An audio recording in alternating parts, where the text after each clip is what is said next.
Boa tarde, pessoal.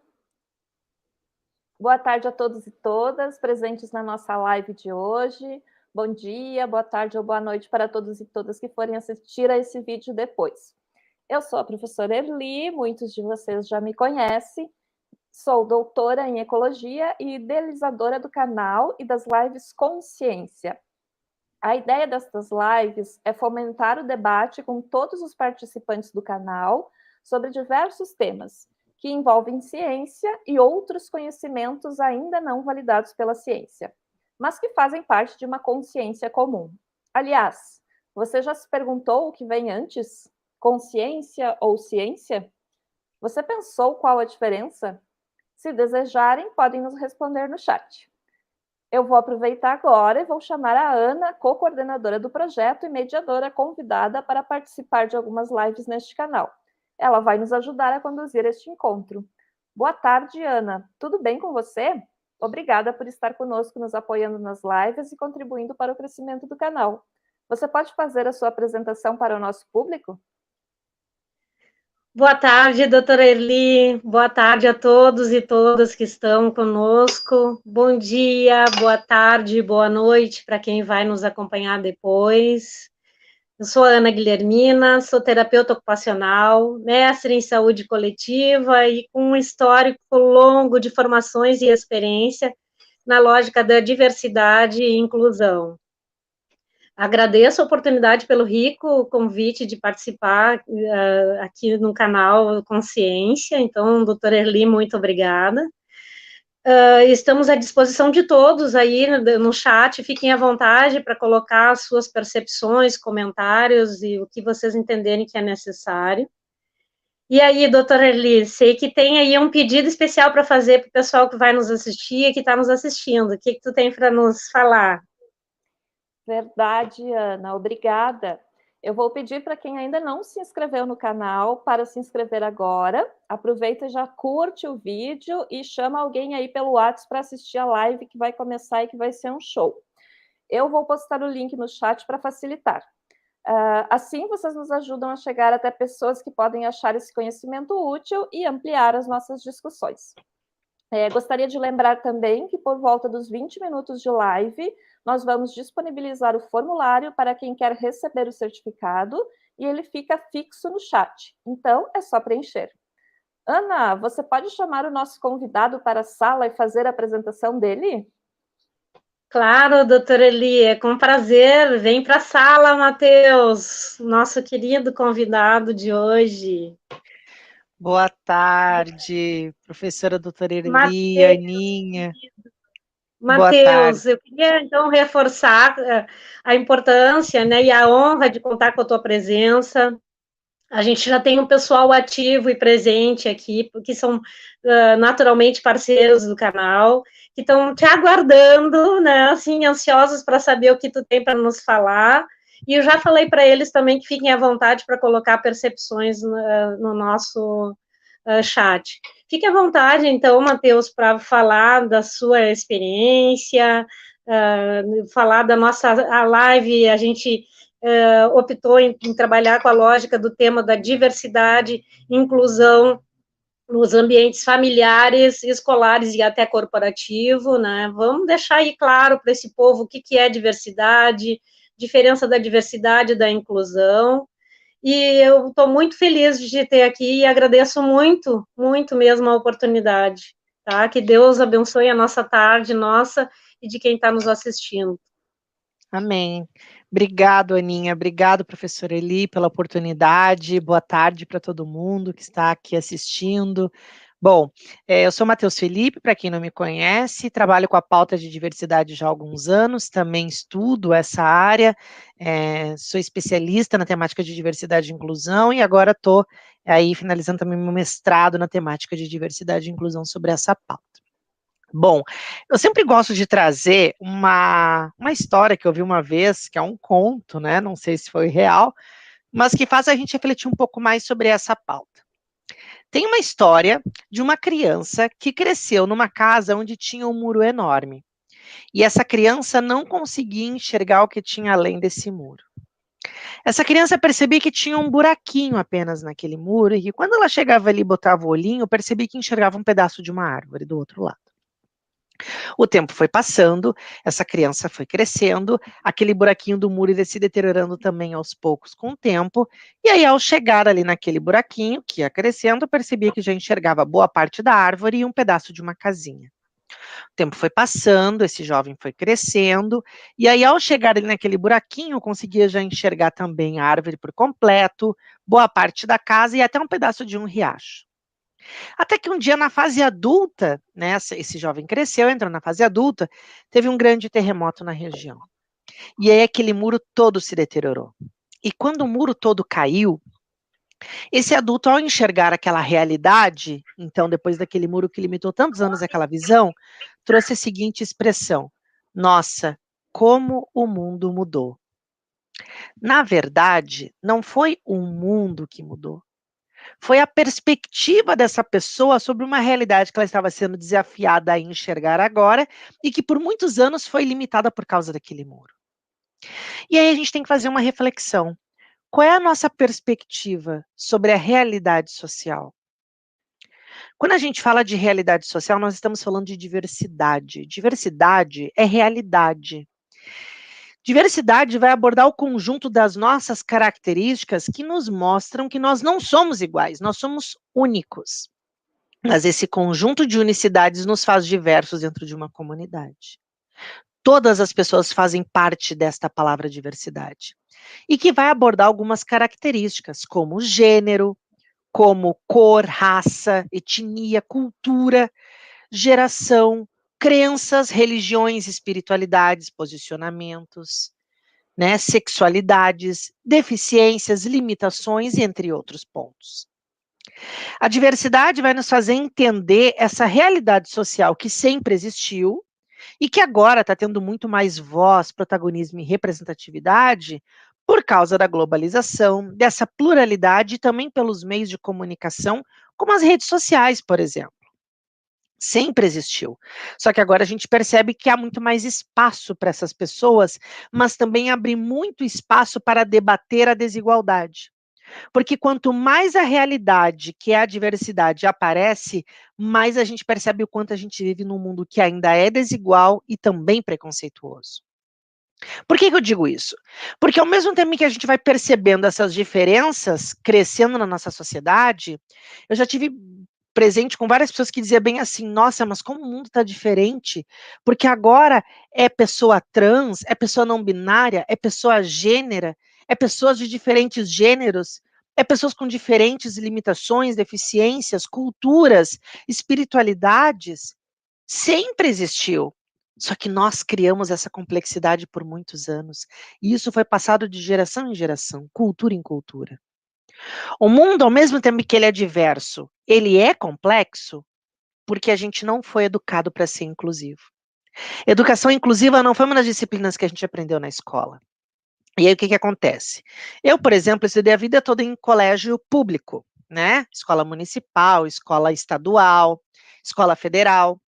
Mas quem estudou em escola particular provavelmente deve ter tido as mesmas experiências que eu tive. Eu não tive na escola colegas surdos, colegas mudos, colegas cegos, colegas autistas. Eu tive um colega que era cadeirante. E essa foi uma das características mais próximas de uma pessoa com deficiência que eu tive na escola, dentro da sala de aula. O meu pai, ele era cego desde os 60 anos de idade. Ele faleceu esse ano com 80 anos. Eu vivi 20 anos ao lado do meu pai, que era um homem cego. Eu pude aprender um pouco sobre as características de uma pessoa cega, mas por muitos anos eu não tive contato com pessoas com deficiência na escola. E o fato de eu não ter tido, por exemplo, pessoas surdas ou mudas ou que dependem da Libras nas escolas, o que acontece comigo? Faz com que eu não aprenda Libras na escola, porque essas crianças não estavam estudando comigo. E aí faz com que anos mais tarde, ao entrar na universidade, no mercado de trabalho, até em grupos de amigos, eu conheça pessoas que precisam dessa acessibilidade comunicacional, mas eu não aprendi a me comunicar em Libras. E aí faz com que eu, de alguma forma, não consiga ter proximidade com pessoas que precisam dessa acessibilidade porque eu não aprendi. Muitas vezes a gente se exclui de pessoas diversas por causa do preconceito, mas muitas vezes porque a gente não sabe também como se aproximar das pessoas. E por isso que torna essa complexidade na nossa mente. Faz com que a gente não consiga entender e não trabalhar para esse desafio que é do nosso século, que é ter um mundo mais inclusivo. E que a inclusão não é uma prática qualquer ou um projeto que a gente faz aqui e ali e ele se encerra daqui a um tempo. A inclusão é um comportamento humano. Se a gente não se comporta de forma inclusiva, a gente não consegue mudar uma realidade. E aí, quando a gente vai entrar dentro da temática de diversidade e inclusão, a gente também aborda alguns pontos sobre representatividade. Isso não é o Matheus que está inventando, é o nosso último IBGE de 2010. 54% da nossa nação brasileira são pessoas negras. 51% da nação são mulheres. 1 a cada 4 pessoas no nosso país tem uma ou mais deficiências. E milhões de pessoas LGBTs. Se nós unirmos esses públicos, eles são maioria na nossa sociedade. Mas a gente ainda chama com o termo de minoria. Na verdade, essas pessoas são minorizadas em espaços de desenvolvimento, poder e construção social por causa do preconceito. Mas elas são maioria na nossa sociedade. Enquanto a diversidade, então, é a gente entender essas diferenças e essas semelhanças, a inclusão é um passo além. É o que eu faço com essa diversidade e como podemos proporcionar valor às diversas pessoas, bem como atender às necessidades diversas. Tem uma frase da Verna Myers que ela diz o seguinte: diversidade é como se fosse uma grande festa. A inclusão é quando a gente convida essas pessoas para dançar. Ou seja, o que eu faço com essa diversidade. E aí eu ouvi uma frase há muito tempo atrás, e que às vezes eu ainda ouço, que é aquela o seguinte: nós somos todos iguais. Não, nós não somos iguais. Nós somos únicos. Se hoje o Matheus não estiver mais aqui nesse plano terrestre, vocês não vão achar uma pessoa 100% igual ao Matheus. Vocês podem achar características minhas parecida com outras pessoas. A tonalidade da pele, a sexualidade, o tom da voz, o gênero, a espiritualidade, a crença, a cultura. Mas uma pessoa 100% igual ao Matheus, somente eu. Mas, o que enquanto as pessoas dizem assim, tá, mas então nós não somos iguais, nós somos únicos, a inclusão sim vem trabalhar então a igualdade. Ou seja, nós precisamos ser atendidos com as nossas necessidades básicas e também diversas, com equidade, igualdade e justiça. Dá um exemplo. Todos nós aqui temos fome, todos nós aqui temos sede, todos nós aqui temos sono e todos nós aqui temos sonhos. O mundo ideal seria que todos nós tivéssemos uma geladeira cheia, todos nós tivéssemos água potável em cada, todos nós tivéssemos casa e cama quentinha para poder descansar, e todos nós termos educação de qualidade, saúde e emprego para poder realizar os sonhos. Mas não é essa a realidade do nosso mundo. E quanto mais diverso o mundo é, mais a gente percebe que ele é desigual. E a desigualdade, complementando com a temática da inclusão, ela é um grande oceano assim gigantesco. Sabe por que eu trago o exemplo do oceano para explicar a desigualdade? Porque a pandemia multiplicou uma frase muito comum que dizia assim: estamos todos no mesmo barco. Na verdade, nós não estamos no mesmo barco. Nós estamos no mesmo oceano. E esse oceano faz com que pessoas estejam nesse momento em um cruzeiro, com 6 refeições por dia. Tem pessoas que estão neste oceano chamado desigualdade, num iate, fazendo festa e celebrando a vida e tudo bem, estar tranquilo. Tem pessoas que estão enfrentando a pandemia nesse oceano da desigualdade em cima de um barco com motor e rezando para que aquele motor continue ele firme e forte. Tem pessoas que estão numa canoa, remando o dia inteiro, cansado, mas se mantendo vivo em cima daquela canoa. Tem pessoas que estão em cima de um pedaço de madeira tentando boiar, sobreviver. E tem pessoas que já estão submersas e até já se afogaram. Então nós vemos num grande oceano chamado desigualdade, que faz a gente perceber muitas vezes quem tem privilégios e quem não tem. Muitas vezes privilégios adquiridos por causa do financeiro, do poder econômico. Mas muitas vezes esses privilégios já são naturais. Ou seja, eu nasci com privilégios que já fazem me tornar diferente dos demais. Vamos dar um exemplo? Se tem os privilégios que faz com que a gente perceba, né, que eu posso, através do poder econômico, adquirir, por exemplo, ter uma casa confortável, comprar o carro do ano, ter uma geladeira cheia, enfim, entre outros pontos, há os privilégios naturais, que são aqueles que a gente nasce e que a gente não consegue se desvincular dele. Vou dar um exemplo. Numa estrutura social que é homofóbica, que tem preconceito contra pessoas LGBTs, se eu sou uma pessoa heterossexual, eu já tenho um privilégio natural. Porque eu não sofro preconceito na intensidade de quem é LGBT dentro da sociedade. Se eu estou numa estrutura social que é racista e a minha cor não sofre discriminação, então eu tenho um segundo privilégio natural. Porque eu não sofro, a minha cor não sofre preconceito comparada com aquela outra. Numa estrutura social que é machista, se o meu gênero ele não sofre discriminação, eu tenho um terceiro privilégio natural. E numa estrutura social que é capacitista, que é o preconceito contra pessoas com deficiência, se eu não sofro preconceito por causa da minha limitação à deficiência, eu tenho um quarto privilégio natural. Então, existem os privilégios que nós adquirimos e também os privilégios naturais. E a gente precisa refletir sobre os nossos privilégios, porque é uma forma da gente também sair da zona de conforto. Porque é um movimento muito importante de diversidade e inclusão, mas que está muito ativo só nas redes sociais. E que às vezes a gente não sai fora dali para poder proporcionar mais inclusão na sociedade. Então é cada vez mais importante termos pessoas aliadas na pauta, mas que de fato entenda que também trabalhar com inclusão é sair da zona de conforto. E sair da zona de conforto é a gente proporcionar que outras pessoas também tenham direitos, assim como nós temos, se temos algum privilégio, mas fazer que, pelo menos dentro da nossa casa, a gente não permita multiplicar o preconceito.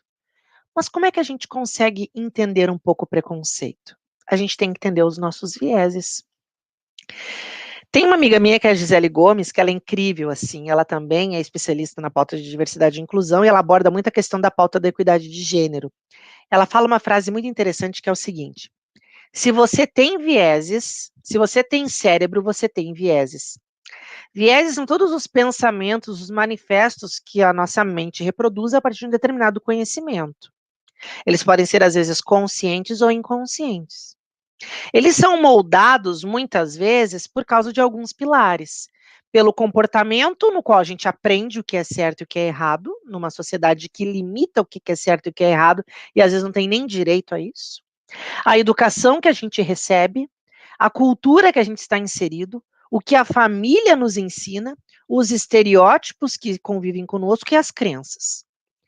Na maioria das vezes, o preconceito ele é 99% movido por uma ignorância. Ou seja, eu crio um pré-julgamento, um preconceito sobre aquela pessoa, mas eu nem conheço a vida dela direito. Mas já crio alguns julgamentos, muitas vezes negativos, só por causa da característica dela. Muitas vezes, os vieses, eles nos ensinam a reproduzir comportamentos que podem ser preconceituosos. Vou dar um exemplo. Por muitos anos, quando eu assistia TV, novela, ou qualquer outro programa, sempre que tinha, por exemplo, ali os personagens, eu sempre via pessoas negras ocupando alguns papéis na novela ou no filme, como, por exemplo, a babá, o garçom, o mordomo, o segurança, o ladrão, a pessoa que ia servir uma pessoa branca, por exemplo. Eu nunca via pessoas brancas assumindo o papel de protagonista da novela, muitas vezes, ou assumindo cargos, por exemplo, como juíza, médico, advogado, engenheiro, né? O que a gente trata disso? Os nossos vieses são ensinados a talvez entender que pessoas negras só deviam ocupar aquela posição. Não tem problema um personagem negro ter um papel lá de babá, por exemplo. Mas quando a gente trabalha esse viés, botando pessoas negras somente naquele papel, a gente começa a ensinar que pessoas negras só têm o direito a ter aquele tipo de emprego. E a inclusão vai dizer que não tem problema eu, por exemplo, agora ser diarista.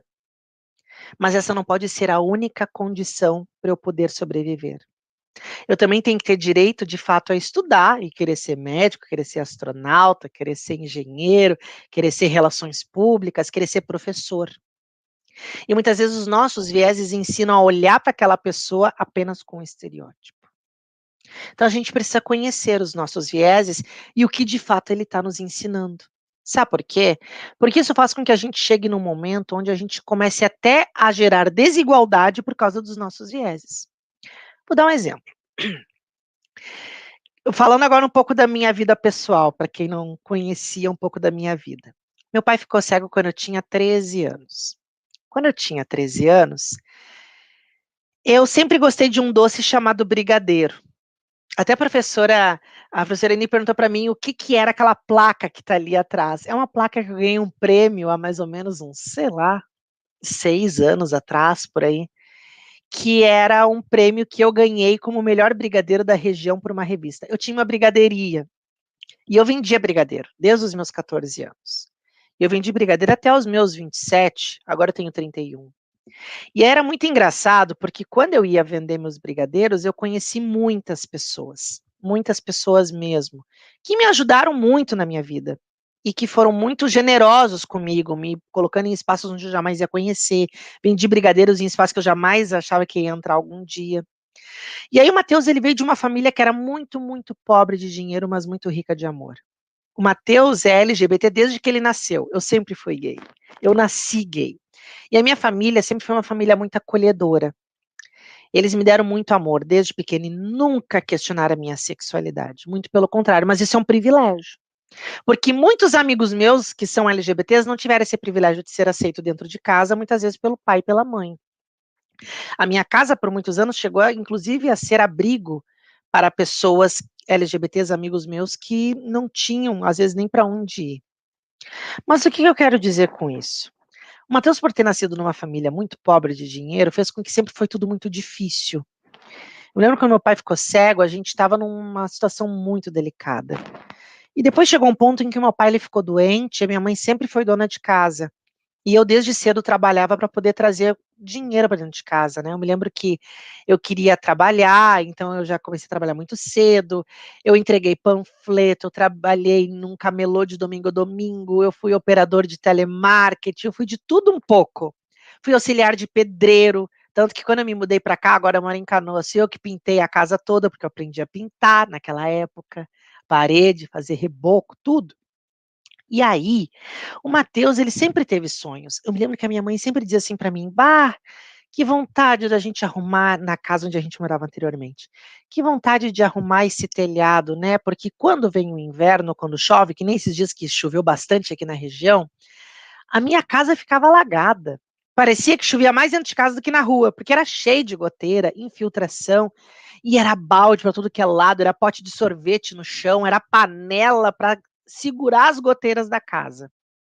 E eu sei que isso de alguma forma mexia com a minha mãe, porque ela queria muito estar numa casa um pouco melhor. E aí, digamos que eu vou fazer uma entrevista de emprego, estou desempregado, e uma empresa me chama para um processo seletivo. E aí eu penso, nossa, se eu conseguir essa vaga, vai ser incrível, porque nessa vaga eu vou poder realizar vários sonhos, como trocar o telhado talvez da casa dos meus pais, poder talvez ter melhores condições para botar mais comida dentro de casa, e talvez não me preocupar tanto, porque o Matheus é uma pessoa que se cobra muito, ele mesmo, até demais. E aí, eu faço então esse processo seletivo, e quando eu chego lá no processo seletivo, há uma liderança que vai me entrevistar. Digamos que essa liderança cresceu numa família que aprendeu que duas pessoas que tenham afeto e são do mesmo sexo é errado. Ou seja, pessoas como o Matheus, que é LGBT, é errado. E essa liderança cresceu nesse contexto familiar, onde aprendeu que pessoas como eu é errado. Eu chego nessa entrevista, a porta abre e essa liderança fala, Matheus? E eu falo, sim, pois não. E essa liderança olha para mim, ouve meu tom de voz, vê que eu tô de batom, vê que eu tô de rímel, que eu tô de delineador. Hoje eu tô com o cabelo preso, mas meu cabelo vem até aqui. Tá com aquele cabelo solto, escovado, uma roupa diferente.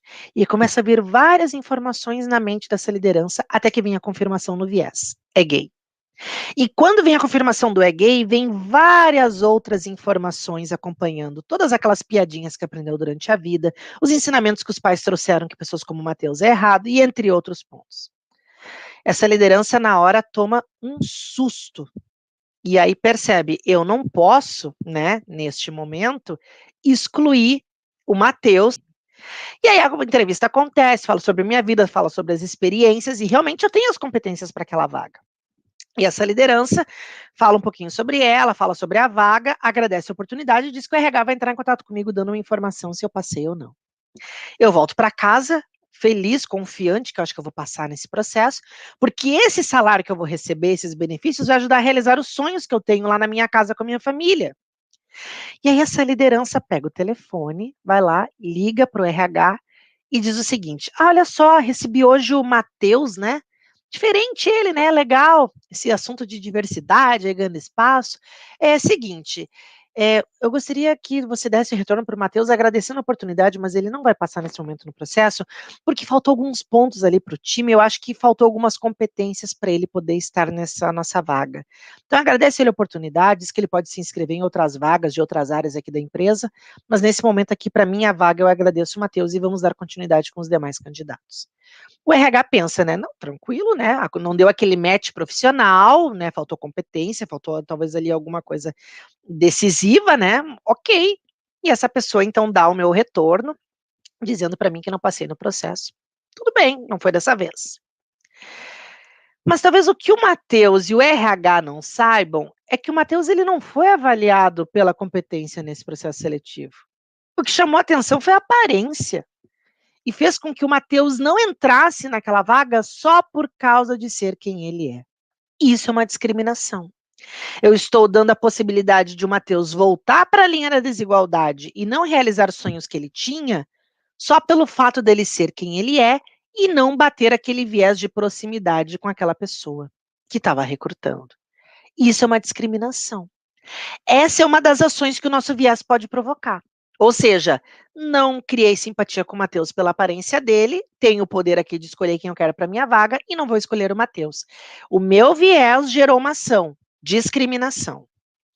Mas digamos que eu sou uma pessoa preconceituosa com pessoas LGBTs e entendo que eu não devo gostar de pessoas LGBTs e eu multiplico o ódio. E eu vou lá nas redes sociais e faço postagens sobre pessoas LGBTs, que não sei o que não devem existir. E todo mundo que é LGBT, eu lanço uma mensagem de ódio. Eu tenho uma outra ação. Mas o Brasil é o país que ainda mais mata pessoas LGBTs no mundo só por causa que o meu afeto afeta pessoas heterossexuais. E aí, o que que acontece? Digamos que eu tenho preconceito contra pessoas LGBTs e eu acredito que eu preciso também entrar nesse grupo para violentar. Eu posso gerar violência física e verbal contra pessoas LGBTs. Isso também é uma ação que estava dentro dos nossos vieses. Então a gente precisa conhecer hoje os nossos vieses e entender de fato de que forma a gente consegue entender se hoje os nossos vieses, quando a gente vai ver alguém diferente de nós, ele é mais positivo ou mais negativo? A gente pensa coisas positivas ou coisas negativas quando a gente olha, por exemplo, uma pessoa negra, para uma pessoa com deficiência, para uma pessoa como eu? Talvez quando abriu aqui essa agenda, quando a professora Eli e a Aninha me apresentaram, quando abriu minha câmera e apareceu um homem maquiado com essa voz fina, deve ter aparecido alguns vieses na mente de você sobre mim. Pode ter sido positivo, nossa, que linda a maquiagem desse menino. Ou pode ter sido negativo, nossa, mas um homem de maquiagem, que coisa estranha. Pode ter surgido vários vieses, e tudo bem, mas a gente tem que saber o que a gente faz com esses vieses. A gente continua sendo preconceituoso ou a gente para um momento para conhecer esse diferente que se aproximou de mim e depois eu tirar os julgamentos sobre essa pessoa? Talvez quando a gente terminar aqui a nossa live, né, logo mais, vocês vão ter outras percepções sobre mim. Talvez seja positiva, eu vou ficar feliz se for positiva, mas também pode ser negativa. Mas é importante avaliar o porquê do negativo, né? E aí, quando a gente fala de diversidade, inclusão, principalmente no contexto familiar e também na sociedade, nas organizações, o principal ponto é a questão da acolhida e do respeito, né? O respeito, ele está acima de tudo. Se a gente não entende que o mundo é diverso e que nós precisamos aceitar e respeitar as pessoas, fica difícil a gente avançar como sociedade. Muita gente diz assim, não precisa aceitar, tem que respeitar. Hoje eu diria que a gente precisa sim respeitar e aceitar, porque são pessoas. E se a gente tem o discurso que nós somos pessoas, independente das características, nós temos que fazer isso acontecer de fato.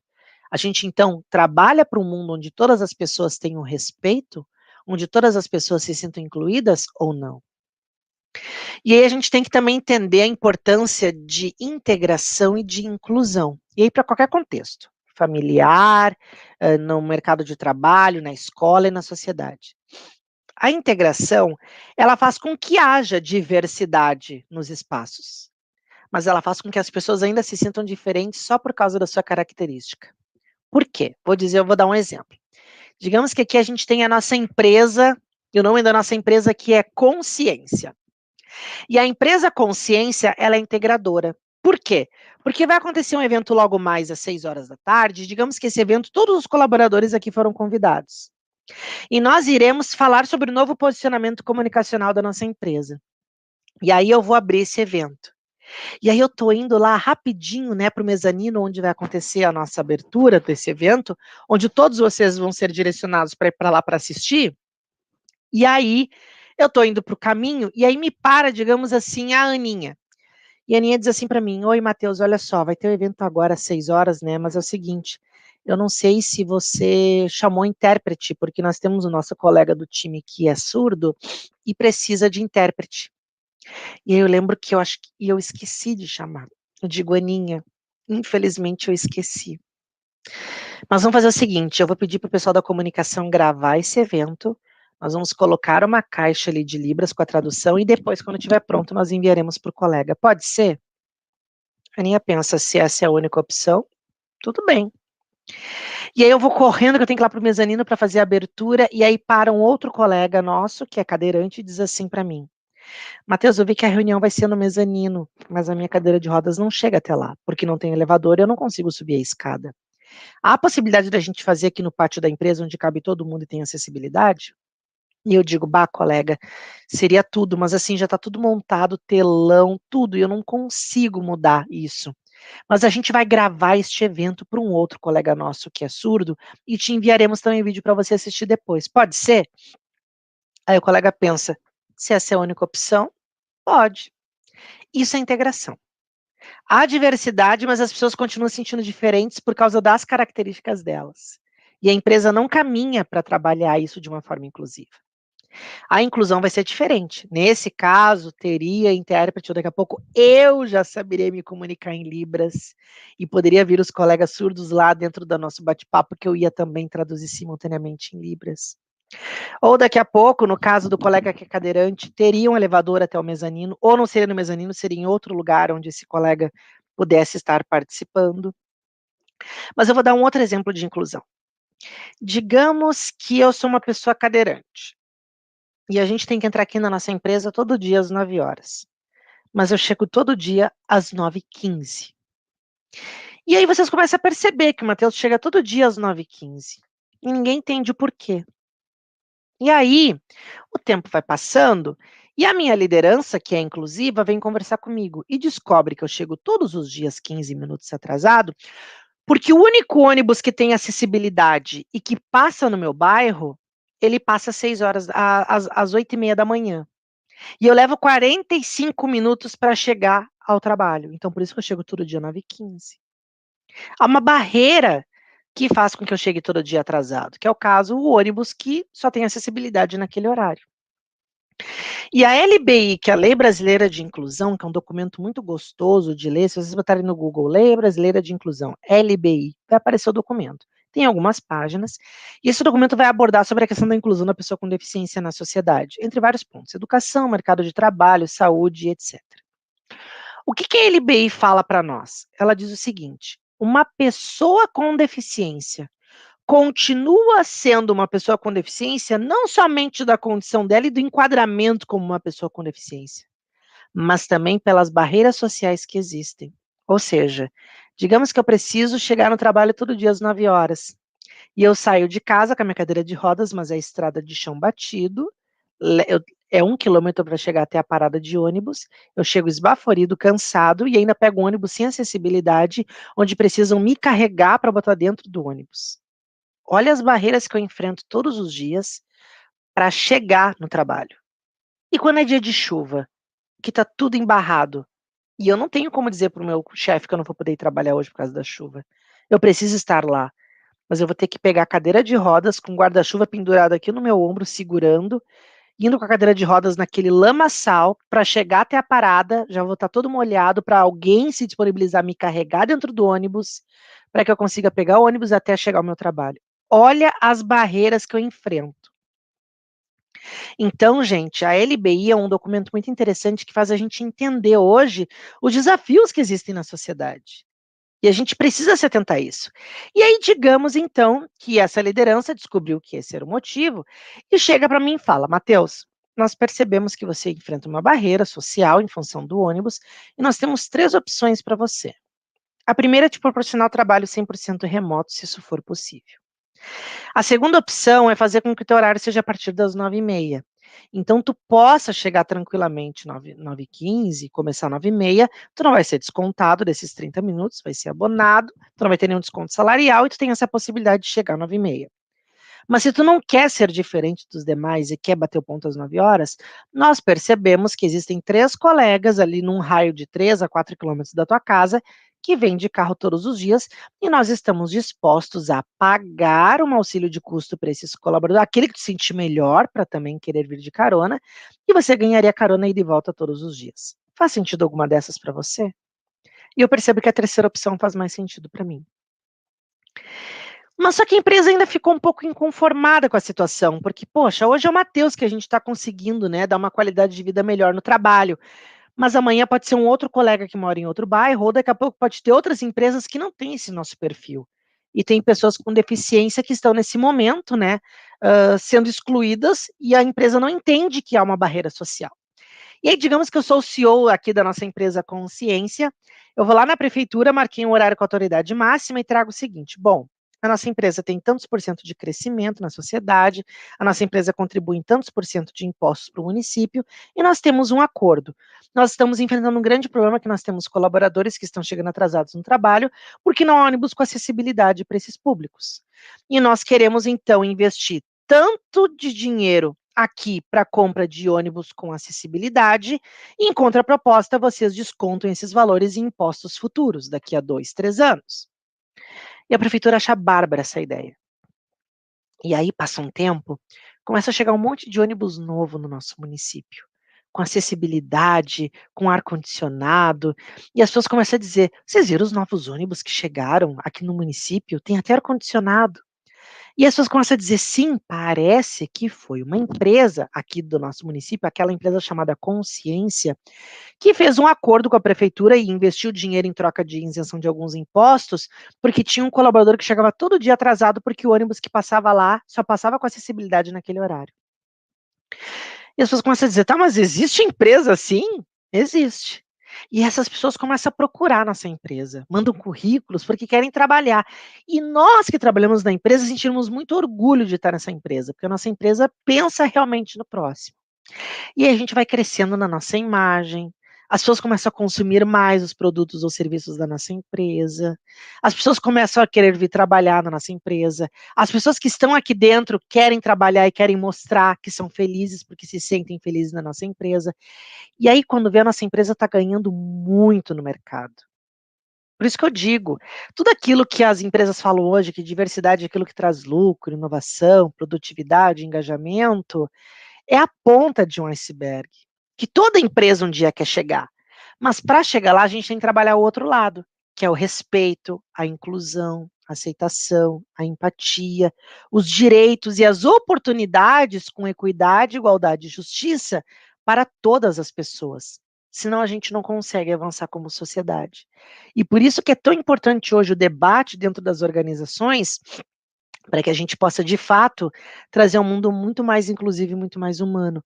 É praticar de fato, né, esse amor, porque eu digo que a inclusão ela é um amor, ela é uma forma de praticar o amor, porque tu está se desprendendo da tua zona de conforto para trazer mais diversidade, humanidade e inclusão para pessoas que são diferentes de você. Isso é uma prática também do amor. Então a gente precisa cada vez mais de um mundo inclusivo para isso, certo? Aninha, Erlina, se vocês têm alguma pergunta, enfim, também fica esse espaço para a gente poder, porque o Matheus, ele vai falando, e quando vê, eu já estou falando, falando, e o tempo está acabando. Então, assim, fiquem à vontade também se quiserem trazer alguma informação, compartilhar alguma coisa, enfim. Estamos amando. Eu falei para a Ana ali no WhatsApp que eu posso ficar te ouvindo horas e horas a fio. Parabéns, parabéns mesmo. Muito feliz em te ouvir e em aprender contigo. Que bom, que bom. Obrigado. Ana, você quer colocar... Eu sou suspeita, né? Porque os trabalhos que eu e o Matheus realizamos juntos sempre foi com essa temática e, ao mesmo tempo, nos bastidores a gente fala o quanto a gente vem de um lugar, né, Matheus? A gente refere muito que, apesar de ter vindo de um lugar, não precisa ser preto ou preta, que é o meu caso, para saber o que uma pessoa precisa. De fato, a humanização é que tem que estar presente, por isso que eu concordo contigo com a questão do respeito e a atitude respeitosa, porque todo mundo sabe que tem que respeitar o próximo, todo mundo sabe o que é que afeta o outro, todo mundo sabe, mas saber não basta mais, a gente já está num tempo em que a gente precisa ter atitude, e atitude de amor. É lindo falar, mas praticar não é bem assim.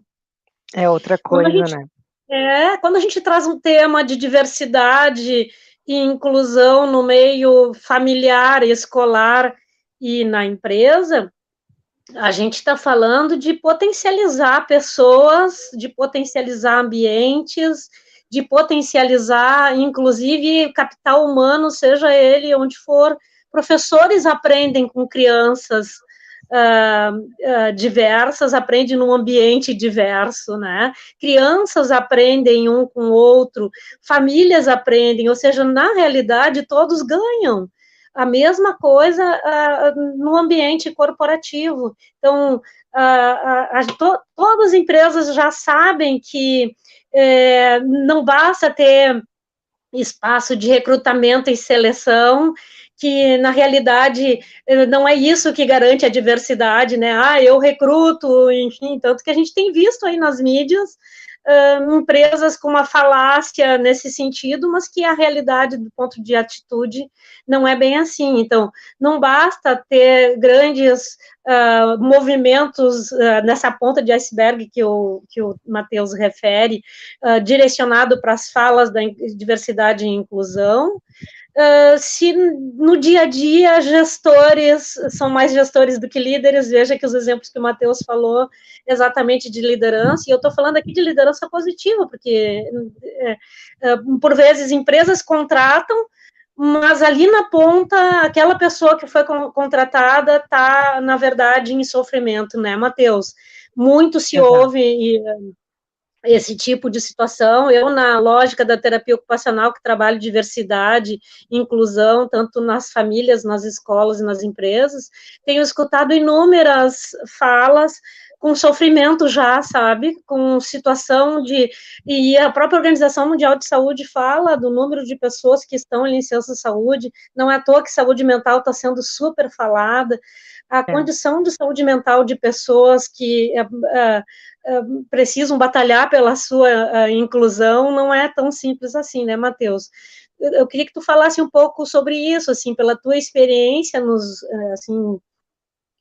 sobre essa questão do recrutamento e seleção, e, na realidade, muito mais pelo acompanhamento, assim, longitudinal até dessas pessoas que estão sendo recrutadas, porque eu estou, assim, trabalhando muito isso, né? Esse acompanhamento longitudinal, tu tem visto nas tuas experiências de diversidade e inclusão? Eu vejo obrigado pela pergunta, Aninha, e agradeço também aos comentários no chat que eu estava lendo aqui agora, muito obrigado pelo carinho, pela participação.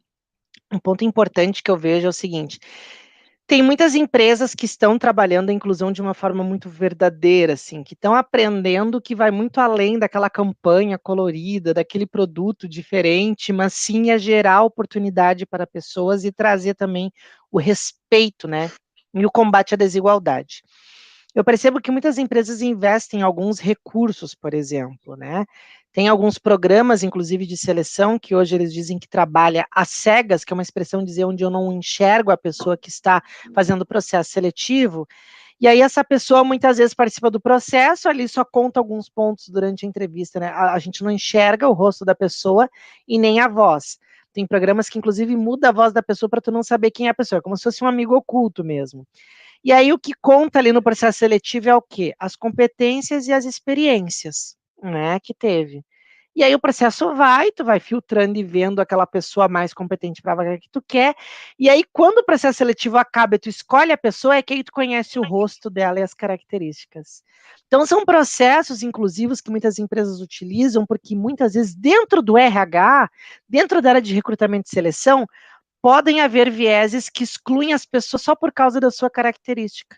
Onde pessoas que às vezes nem chegam à vaga só por causa da sua aparência ou da sua condição. Isso é muito forte.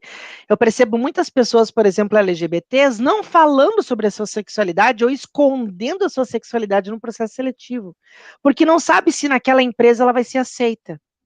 Só que tem coisas que tu não consegue esconder. Uma pessoa negra não consegue esconder a sua cor. Assim como eu percebo muito dentro da sociedade, mulheres acima de 50 anos já se sentem um pouco preocupadas a fazer processos seletivos, porque muitas vezes se sentem excluídas por causa da idade. Então, como tem coisas que a gente não consegue esconder, uma deficiência muitas vezes, se é física, a gente não consegue esconder. Então, isso é horrível, saber que pessoas são excluídas de processo só por causa da sua característica, pelo seu jeito de ser.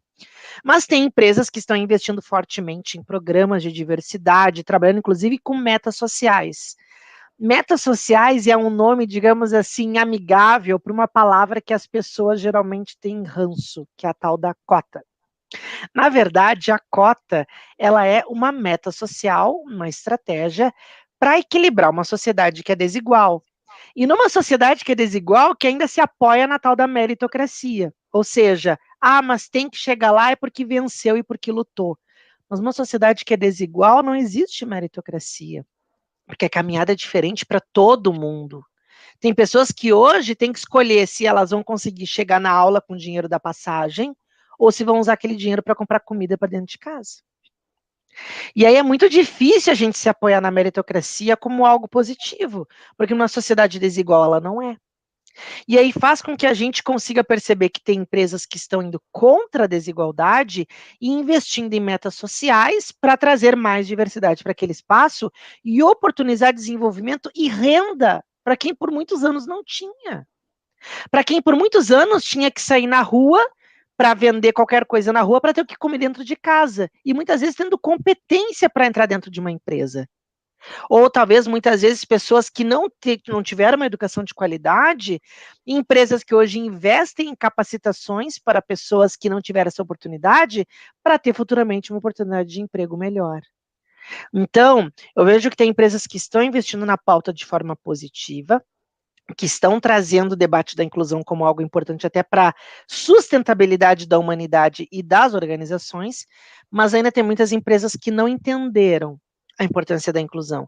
Acha que é se apoiar só nas datas comemorativas, achar uma bandeira colorida na empresa, ter um dia lá que vai distribuir doce colorido para todo mundo, e era isso. Não. Para uma empresa e para uma sociedade ser inclusiva, ela nem precisa se calendarizar em datas comemorativas.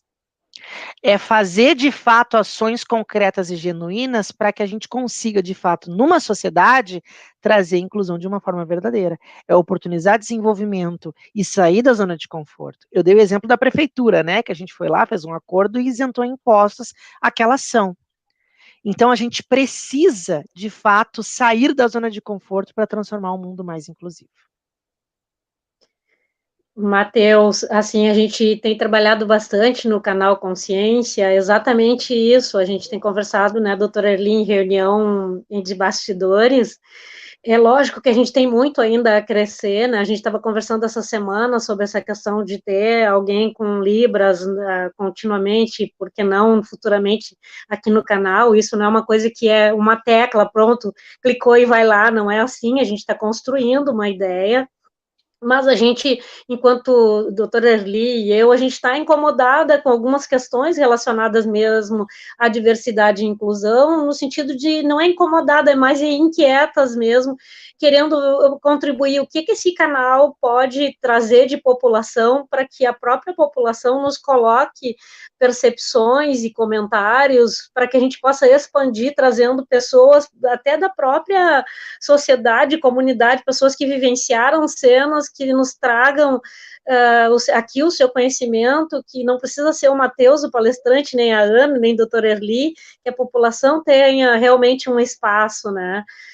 Eu já tive situações do ponto de vista profissional e até pessoal, porque eu sou mãe de pessoa com deficiência, de exatamente sentir na pele, ou seja, aquilo que dizem que a pele chega primeiro é fato, que o cabelo chega primeiro sempre tem um comentário, até porque o meu cabelo, ele é um cabelo afro, mas ele tem um fio um pouco mais solto, as pessoas normalmente vêm puxar assunto e perguntam, mas tu alisou o cabelo? Não, o meu cabelo é o que é, então assim, eu chego, já tem sempre em determinados locais comentário, assim como meu filho, que tem deficiência, nós, como famílias, tivemos que trabalhar muito, por isso que eu acho importante essa lógica da inclusão dentro do espaço familiar, porque a gente também precisa se fortalecer como família para poder potencializar aquilo que tu sabe que o familiar que tem, seja deficiência ou qualquer outro tipo de necessidade para se colocar no mercado, né?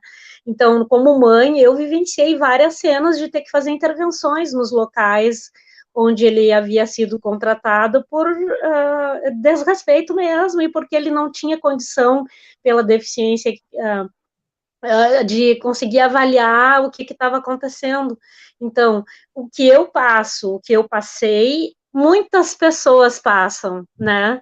E o que tu passa, Matheus, que tu passou, muitas pessoas passam. Lógico que a gente conseguiu, felizmente, um espaço hoje de estudo e um lugar de fala, que nem a Djamila fala, né, na questão mais racial. Nós conseguimos o nosso espaço, mas, assim, aí a gente sabe que tem muitas pessoas que precisam que a gente se coloque, foi nesse sentido, né, doutora Erli? Vou até deixar a doutora Erli falar, porque tem uma experiência como professora em universidade, e, assim, foi isso que nos fez essa inquietude de trazer a nossa voz, mas que a gente possa aqui trazer outras vozes, né, doutora Erli? Exatamente, exatamente. Eu parabenizo novamente, né, o Matheus. Eu vi ali que ele postou no WhatsApp, Ana, que ele tem um compromisso logo em seguida. Como eu disse antes, a gente precisa falar mais sobre isso, e já te convido, Matheus, para voltar. Todo mundo aqui elogiou bastante. E aí nós podemos fazer um outro momento só de perguntas e respostas, né? Legal. Porque eu acho que é extremamente importante ouvir, né? Se ouvir o outro, e como nos falta isso, né, na nossa sociedade. E eu gostei muito da tua fala de que eu fui em alguns eventos, né, em que se falava o tempo todo, somos todos iguais, e eu dizia, gente, nós não somos todos iguais. A partir do momento que a gente se reconhecer diferente, e talvez a gente possa vencer essas barreiras, porque não somos todos iguais, somos únicos, né? Desculpa, Matheus. Quer falar? Não, exatamente. Não, estou concordando contigo. Tá ótimo, perfeito.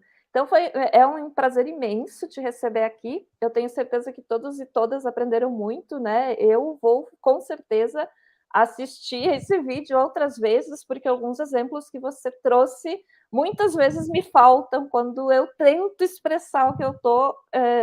Nossa, você tem o dom da palavra, né? Então, eu achei incrível. Eu só queria registrar, que a gente não falou no início, né? Que o Matheus é palestrante, radialista e vencedor. Ele não mostrou os prêmios ali, né? Eu achei que ele fosse mostrar os outros também. E vencedor por 3 anos consecutivos do prêmio Top Ser Humano da ABRH Rio Grande do Sul. Ele venceu esses prêmios em 2017, 2018 e 2019, e do prêmio 7 Universitário da PUC-RS 2017. É apaixonado pela comunicação interna, endomarketing estratégico e pelas ações de inclusão à diversidade social nas organizações. E eu me apaixonei por ti. Ai, querida, obrigado. Quando a gente estava conversando, né, sobre isso, da gente fazer agenda, eu ainda estava concorrendo a um outro prêmio que não tinha saído, né, e eu fico muito orgulhoso também compartilhar é que agora, 2021, em agosto, foi esse mês que eu recebi o retorno, a GoIntegro, que é uma empresa enorme que trabalha com questões de marketing, também tecnologia, RH, eles têm uma votação, né, que é dividido por regiões, que pega o mundo todo, e tem as versões de países, né? E aí tive o privilégio de ser indicado no mês de julho lá, num prêmio que seria para premiar os 25 maiores líderes de RH do Brasil, né? E aí saiu o resultado no dia e fiquei feliz que eu ocupei a 6ª posição. Olha, então, ali dos parabéns. 25, estou em 6º lugar e fico feliz em compartilhar, porque são espaços que a gente vai conquistando e que também gera representatividade para pessoas parecidas comigo que também pode um dia chegar lá, né? Por mais que seja difícil muitas vezes, mas que possam chegar lá. Vou botar ali no chat também o meu LinkedIn como uma forma de poder compartilhar também para as pessoas que quiserem, né, me seguir, acompanhar mais um pouco do meu trabalho. Lá eu também coloco bastante conteúdo de diversidade e inclusão e fico à disposição da gente poder retornar com certeza em outro momento para falar mais sobre a pauta. E agradecer principalmente a vocês duas pelo carinho, pelo convite que me trouxeram até aqui, fiquei muito honrado, e também agradecer a todo mundo que pôde interagir com a gente ali no chat também. Muito obrigada. Excelente, Matheus. Aproveito para agradecer a Ana também por ter proporcionado esse encontro maravilhoso. Fiquei bem emocionada mesmo em te ouvir, Matheus. Então, reforço aí meus parabéns e siga em frente, conte conosco. Somos todos seres humanos, né? Um de mãos dadas ao outro e seguimos juntos nesse caminho tão iluminado e nesse planeta tão maravilhoso. A gente tem essa vida que a gente precisa realmente viver e viver com amor, não é? Passando amor e transmitindo amor com ações de amor. Então, acima de tudo. Acima de tudo. Então, Ana, você quer dizer tchau para o pessoal? Só agradeço a presença de todos, agradeço muito, Matheus, obrigado pela disponibilidade, obrigada, doutora Erli, paz e bênçãos para todos que estão nos seguindo, e vamos lá, né, Matheus, fazer um outro encontro, tá bom? Um abraço a todos. Vamos mesmo. Obrigado, gente. Tchau, tchau. Obrigada. Gratidão a todos e todas que nos assistiram ao vivo e aos que assistirão no futuro. Tchau, gente.